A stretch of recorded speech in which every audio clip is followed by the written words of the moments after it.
मॉलमध्ये एका 4 वर्षाच्या मुलाने 3000 रुपयाच्या खेळण्यावर केलेला तमाशा आणि घामाघूम झालेले त्याचे बाबा. हा व्हिडिओ फक्त एका हट्टी मुलाचा नाही, तर आपण पालक म्हणून नकळत करत असलेल्या चुका दाखवतो. रडणं, किंचाळणं, लोकांसमोर तमाशा आणि शेवटी पालकांची माघार.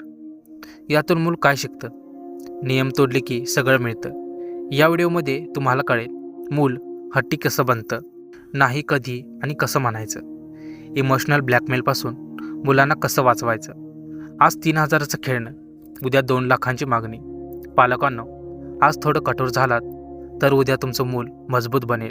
तुमच्यासोबत असा प्रसंग घडलाय का? कमेंटमध्ये प्रामाणिकपणे सांगा. व्हिडिओ आवडला तर लाईक, शेअर आणि चॅनेलला सबस्क्राईब करायला विसरू नका. तर चला आजच्या व्हिडिओला सुरुवात करूया. मॉलमध्ये 3000 रुपयांच्या खेळण्यासाठी त्या 4 वर्षाच्या पोराचा तो तमाशा बघून अख्खा मॉल त्याच्याकडे बघत होता. तो हातपाय आपटत होता, किंचाळत होता. त्याचे बाबा घामाने ओलेचिंब झाले होते. भीती मुलाची नव्हती, भीती होती ती 4 लोक काय म्हणतील.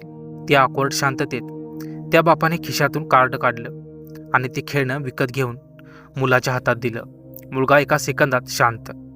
पालकांनी सुटकेचा निश्वास टाकला. तुम्हाला वाटत असेल चला विषय संपला. नाही, इथेच आपण पालक म्हणून प्रेमापोटी फसतो. त्या दिवशी त्या बापाने 3000 रुपयाचं खेळणं नाही विकत घेतलं, तर नकळत मुलाच्या हट्टीपणाला बळ दिलं. एक बालरोग तज्ज्ञ सांगतात की तुमचं मूल जन्मतः हट्टी नाही आहे, त्याला हट्टी बनवतं ते कंडिशनिंग. मुलाचं गणित सिंपल असतं. मी एकदा रडलो की आई नाही म्हणते, 2दा रडलो की बाबा ओरडतात.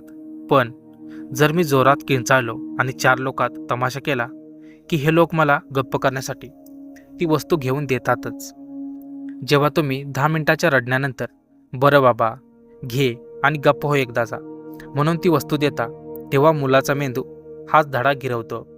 नियम तोडले आणि तमाशा केला की जगातली कोणतीही गोष्ट मिळते. आज हा हट्ट 3000च्या खेळण्याचा आहे, उद्या तो 18 वर्षाचा होईल. तेव्हा तो जमिनीवर लोळण नाही घेणार. तेव्हा तो मला 2 लाखांची बुलेट पाहिजे, नाहीतर मी जेवणार नाही किंवा घरी येणार नाही असं म्हणून तुम्हाला इमोशनल ब्लॅकमेल करेल. तेव्हा काय कराल? कारण त्याला नाही पचवायची सवयच नाही आहे. मग पालकांनी नक्की काय करायचं? 3 सायंटिफिक रूल्स. पहिला, नाही म्हणजे नाहीच. एकदा नाही म्हणालात की विषय संपला. मग त्याने मॉल डोक्यावर घेऊ द्या किंवा उपवास करू दे. जर तुम्ही हट्टापायी निर्णय बदलला तर तुम्ही हरलात आणि त्याचा हट्ट जिंकला. 2. सावध दुर्लक्ष. हेच खरं औषध. जेव्हा मूल विनाकारण हट्ट करतं तेव्हा त्याच्याकडे शांतपणे दुर्लक्ष करा. लोकांकडे बघू नका. लोक 5 मिनिटं बघतील आणि विसरून जातील. पण जर तुम्ही लोकांच्या भीतीपोटी मान झुकवली तर मुलाला सवय लागेल. लक्षात ठेवा, हट्टीपणाला प्रेक्षक लागतात. जेव्हा प्रेक्षकच नसतात तेव्हा तो शो आपोआप बंद पडतो. टिप: जोपर्यंत तो स्वतःला इजा करत नाही तोपर्यंत काळजी करू नका. 3रा नियम, शांतता विकत घेऊ नका. तू रडला नाहीस तर चॉकलेट देईन हे वाक्य म्हणजे लाच आहे. तात्पुरती शांतता मिळेल, पण भविष्यात घरातली शांतता भंग होईल. पालकांना त्यांच्या डोळ्यातले आजचे अश्रू परवडले, पण भविष्यातल्या उद्ध्वस्त आयुष्याचे अश्रू नकोत. कणखर व्यक्तिमत्व घडवायला पालकांनाही थोडं दगडासारखं घट्ट व्हावं लागतं. तुमच्या घरात किंवा मॉलमध्ये असा प्रसंग घडलाय का? तेव्हा तुम्ही काय केलं होतं? प्रामाणिकपणे खाली सांगा. इतरांनाही त्यातून शिकायला मिळेल. धन्यवाद.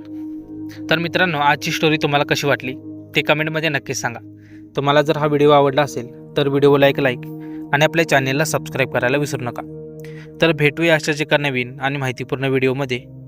तोपर्यंत धन्यवाद.